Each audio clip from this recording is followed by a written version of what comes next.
Ang balita Sino ko dun po ang sa... nagrekomenda sa inyo itong person na ito? Well, sila po'y talagang mapursige na gusto nilang umupa. Eh ako, nung una, ayaw ko talaga kasi gustong-gusto ko po yung bahay ko, no? At palagi po ako dun sa lugar na yon, no? Pero nagpupumilit at ang nangyari, ako naman po ay nandito na sa Manila. Sabi ko, sayang naman, nabubulok. Sige, paupahan na, no? So it has been established, Mr. Chair, as per, of course, the admission of Mr. Roque, that he truly owns the house, no? Kasi, well, it has already been established, it has already been said, it's in the record that Mr. Roque owns the house.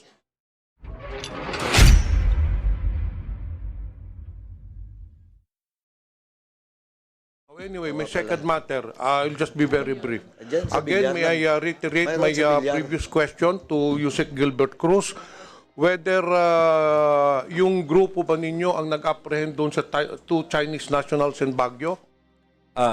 Yes, Your Honor. It's with the Bureau of Immigration and regional offices of Cordillera, CIDG, and the Anti-Cybercrime Group of Cordillera. Mr. Chair, pero kayo pong lead agency noon, ano? Yes, sir.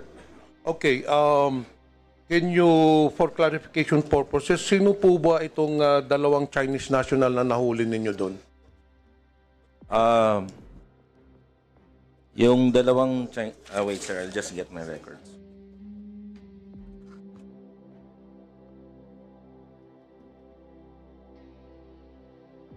Yung dalawang Chinese nationals po doon, sir, is the female one is Wan Keeping, who arrived in the country on July 17, 2024 with and another one, sir, is a male Chinese national who found to be undocumented, and later he introduced himself as a Cambodian, sir, by the name of Kon Mowern. And later on, sir, we found out na siya po ay isang fugitive wanted for prosecution under an Interpol Red Notice, and his real name, sir, is Mr. Sun Liming, who escaped to the Philippines and has introduced himself as Kun Muern, a Cambodian national. He has been identified as an IT consultant responsible for the creation of some IT platforms being used by scam farms in the country. He was apprehended by the Bureau of Immigration and the PAOK last July 27, 2024, sir, at Pinewood Subdivision, Tuba, Benguet. So just to clarify, Mr. Chair, so hindi pala dalawang Chinese national. Isang Chinese and then isang Cambodian.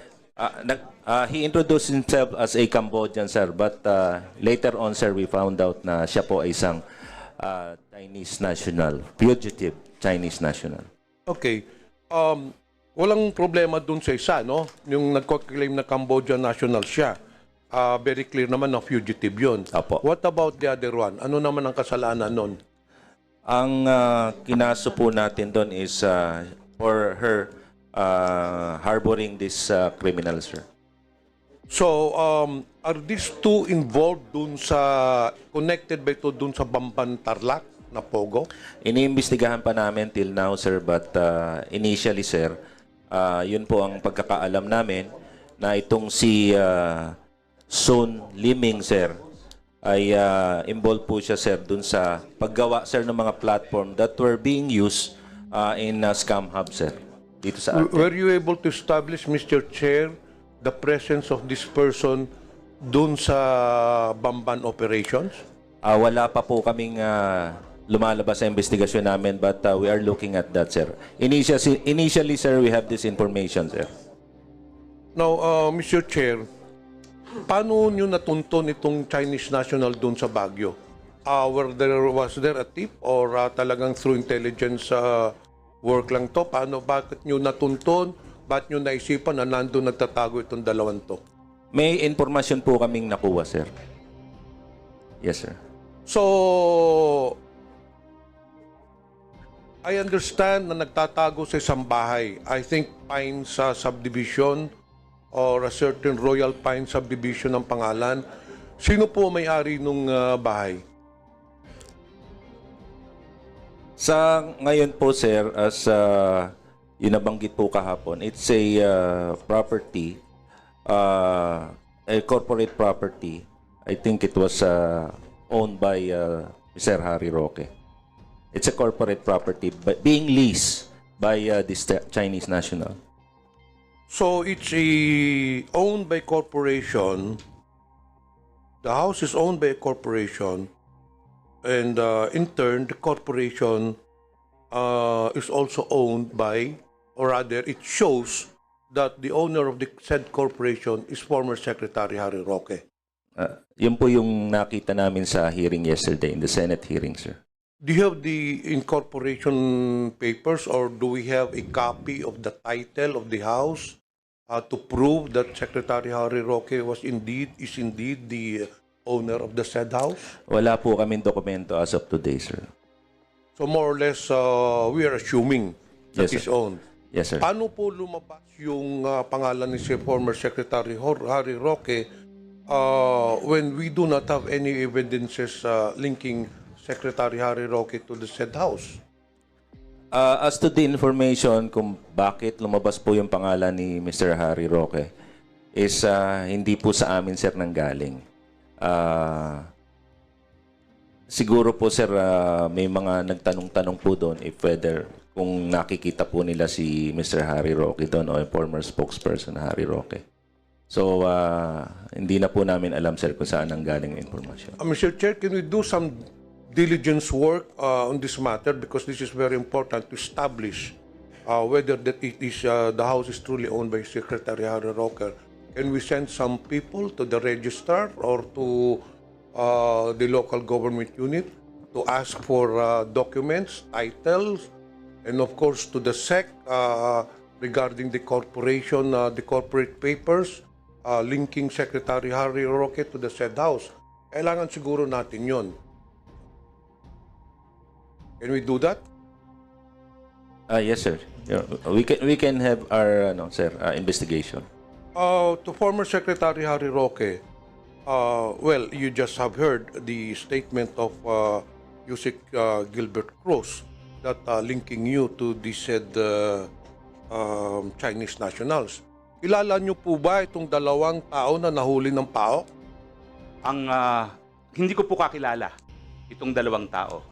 In fact, yung isa, sabi naman po ni Yusek, ay kakarating lang ng bansa ng July, yung babae. Yung isa, ang pagpapakilala niya, ay siya ay Cambodian. No?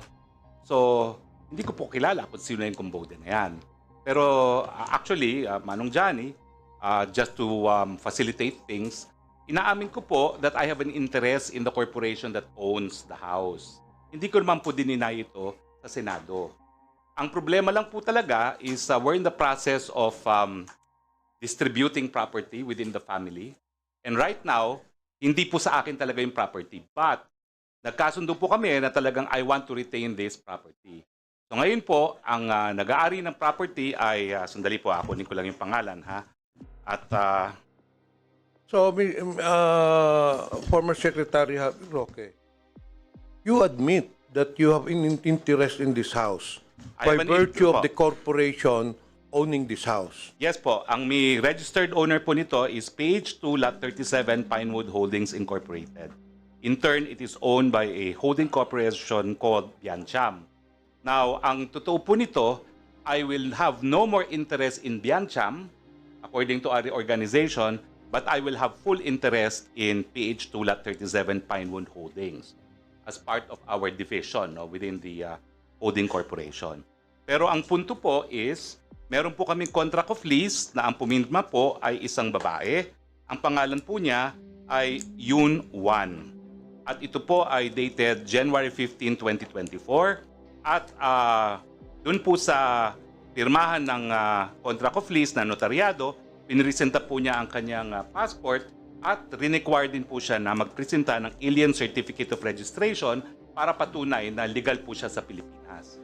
And I would like to submit a copy of this contract of lease to this body And likewise, I don't think you have a copy of my contract of lease yet, so I will also provide this with to the PAOK. No? So para lang pong malinaw na dahil siya po ay naka-lease, hindi po ako nakaposisyon dito. Sino Pero, po, Mr. Roque, ang pumirma dun sa lease, contract of lease? ang pumirma po ay ang aking may bahay na si Myla Roque. So you are aware of this contract of lease? I'm aware of this contract of lease with this woman po. No? At ako nga po ang nagsabi na... But you have never met this person? I've met her po. So... I met her. In Kasi fact, kanina po, Mr. Roque, when I asked you, sabi niyo po, hindi niyo kilala. hindi po, yung lalaki po. Yung but lalaki now na you're Cambodian. telling this committee na na-meet mo man pala yung Yung lessor. lessee po. Yung lessee. Oo, Oo. yung lessee po. Na-meet Oo. ko. In fact, hindi ko lang po na-meet. May isang beses pa na nag-lunch kami sa Los Angeles. No? So, wala naman po akong kaduda-duda na siya ay lehitimo. Siya ay extensively traveled at meron naman siyang ACR. Sa katunayan, she wants to be in complete compliance with the law. Kaya po ngayon, nung napasok ang kanyang ACR, umalis siya ng bansa at ang sabi niya sa akin, she's in the process of renewing her ACR. Pero ang tingin ko naging problema po rito ay itong babaeng ito na may alien certificate of registration at merong passport, ang nakalagay po sa kanya single. So ngayon po, nagtataka ako kung ano talaga ang relasyon nila doon sa lalaki na nahanap sa aking bahay. No?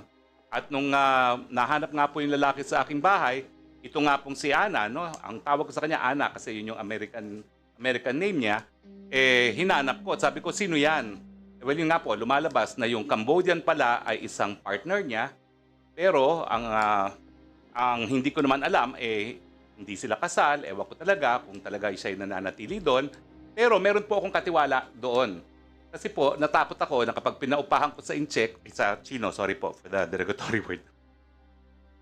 Minsan po kasi nung ako'y nasa gobyerno, nagreklamo sa akin yung mga residente na isang subdivision sa Parañaque at rinifer ko sa OIC na NBI at ginagamit daw ang isang residential house bilang pogo.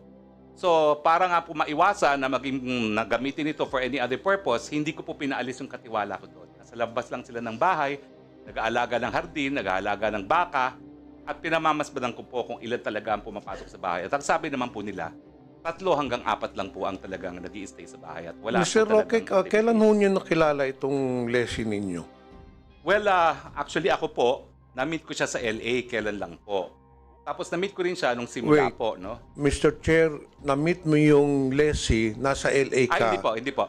Nag-lunch kami sa LA. Okay. Nag-lunch po kami sa LA. When you met this person, this lessee, meron ng existing contract of lease o wala pa? Meron na po. Kaya ako po siya kakilala. Kailan po nag-start yung contract of lease ninyo, Ang Mr. date Chair? po dito ay January 15, 2024 po itong hawak kong contract. So prior to the signing of the lease contract, you never knew this person? Yung lalaki po. Pero yung babae, kilala ko na rin. Matagal na mukhang kilala to. Kakilala ko na rin po yung babae. Pero ang contract of lease po niya is January 15, 2024. January 2024 yung contract of lease. So kailan na ho nyo nakilala itong taon to? Hindi naman po matagal. Kailan lang din po. Hindi ko lang po maalala talaga kung kailan. Pero kasi, matagal na nilang gusto i-lease yung property. Ang balita Sino ko dun po ang nagrekomenda sa inyo itong person na ito? Well, sila po talagang mapursige na gusto nilang umupa. Ako, nung una, ayaw ko talaga kasi gustong-gusto ko po yung bahay ko, no? At palagi po ako dun sa lugar na yon, no? Pero nagpupumilit at ang nangyari, ako naman po ay nandito na sa Manila. Sabi ko, sayang naman, nabubulok. Sige, paupahan na, no? So, ito po, isasubmit ko po yung aking contract of lease. Yes, please do. Pero Mr. Chair, Vice Chair, can we also have the copies of those Secretary Roque, yung incorporators? You said a while ago that there is a corporation. Opo. Can you Royal kindly submit also to the committee? Hindi ko po dala, but I can of course submit it. All right, thank you so much. Okay. Go ahead. yeah, Mr. Chair, please submit it, Mr. Roque. So it has been established, Mr. Chair, as per, of course, the admission of Mr. Roque, that he truly owns the house, no? Kasi hindi ka naman magpapalis. You're the one who signed the contract of lease. Well, we have Yung an wife interest mo, in the ikaw corporation po. nagpirma. Yung wife ko po, But Hindi you ko po already tinatanggi admitted, naman yan, you already admitted earlier Oh, that hindi ko by naman virtue po- of your owning the corporation Yes po. which owned the house, so literally, kayo po may-ari nun. Now, Well, my the question is, corporation, Mr. Roque, since kayo naman ang may-ari nun, pinupuntahan din naman ninyo yon. I'm very sure, according to Mr. Cruz, doon sa mga neighborhood, nakikita po yung presence ninyo. Did you not do any due diligence getting the background of this lessee? I did po by asking for the alien certificate of registration. Hindi po ninyo tinanong kung saang negosyo, ano ba negosyo nila? Well, ang, Because it seems that very oo. clear, kaya hinuli yan, i-involve talaga sa illegal pogo. Ay, hindi po. Hinuli po yan at ako po yung nakipag-ugnayan na sa Chinese Embassy rin dahil may wanted pala siya for financial fraud. Hindi po sa Pogo. So, malinaw po yun. No? At napahiya nga po ako sa Chinese Embassy dahil ako yung malapit naman sa kanila. No? At in-explain ko rin na wala akong kinalaman na meron palang pugante sa China na nanirahan dun sa bahay na yon. No? Pero malinaw naman po na sabi po sa akin ng embassy, kaya nga po siya nasalagay sa red list ng Interpol. It's because of financial fraud. I think it is P2P in fact. Hindi ko nga alam kung ano yung P2P, no? Pero P2P financial fraud, kaya siya linagay po sa Interpol red list. At hindi naman po dahil sa Pogo. So, At, Mr. Roque, Mr. Chair, wala kayong previous dealings nitong lessee? Wala po, wala po. May I ask Yusek Gilbert Cruz? Well, it has already been established, it has already been said, it's in the record that Mr. Roque owns the house,